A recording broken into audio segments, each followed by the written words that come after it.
when it comes to the question of the vote, Senator Gloria, what is your point of order? Mr. Speaker, my point of order is that there are senators who are misleading the House on facts and on matters numbers.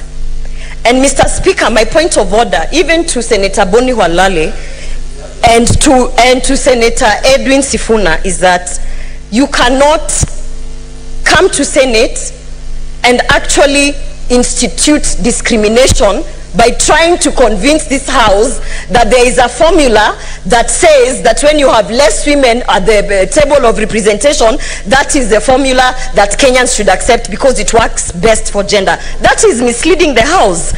And this is not a matter about bullfighting or how many women or 3 against. This is a matter of representation.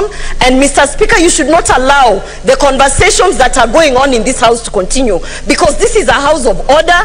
This is a house that respects women, and this is a house that is supposed to actually ensure that Governor Kawera gets a fair hearing. My point of order is that Senator Edwin Sifuna is misleading the House by trying to tell the House that the formula of 3 women senators against basically out of 11, 3 women senators, that is the best formula to have women represented in this committee. Mr. Speaker, you can see why we have an issue with this. This is exactly the reason why we cannot entrust people who are actually disregarding women in this House. That is my point of order. Senator Gloria, you cannot stand on a point of order. It was to my have point a second of order bite to the sharing. Kindly proceed and conclude. And please allow Senator Sifuna to recover his time. I thank you, Mr. Speaker. I am not a math teacher, but I will help the House. It is not misleading, Mr. Speaker, because you have the list of the number of women senators elected in, out of the 47 counties. We only know the senator from Nakuru, my sister from Machakos, and the good lady from Isiolo. What we are saying is, if you do a basic arithmetic, 3 out of 47 is smaller. It's actually 6%. Compared to 3 out of 11 is a bigger fraction. That's what I'm saying. But Mr. Speaker, that being beside the point, let it be known that I'm not trying to mislead this House. I am a firm believer in equality, Mr. Speaker, that in fact every woman has the same capacity to misconduct herself as the man. So, Mr. Speaker, this is not a question that should be viewed through the lenses of gender. What we want to do, whether we establish a committee or whether we proceed by the whole House, Mr. Speaker, is to find out indeed, is it true, the allegations that have been laid against the governor. In this particular question, we are supposed to be blind. Justice is blind. We do not see color, we do not see gender, we do not see ethnicity, Mr. Speaker. We are just looking at the allegations that have been leveled vis-a-vis, the law. Mr. Speaker, I am also a firm believer that in fact there is no grace period for misconduct. You know, the question of how long it should take before you start raising these questions has been raised in a public forum. I have seen people misconduct themselves even with the oath of office when they are taking oath of office, Mr. Speaker. Therefore, Senator, Mr.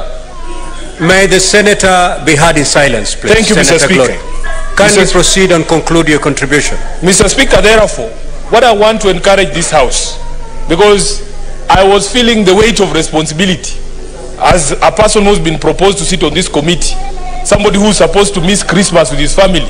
But I can see the mood in the House is that maybe all of us should miss Christmas, which is okay for me. I don't have a problem.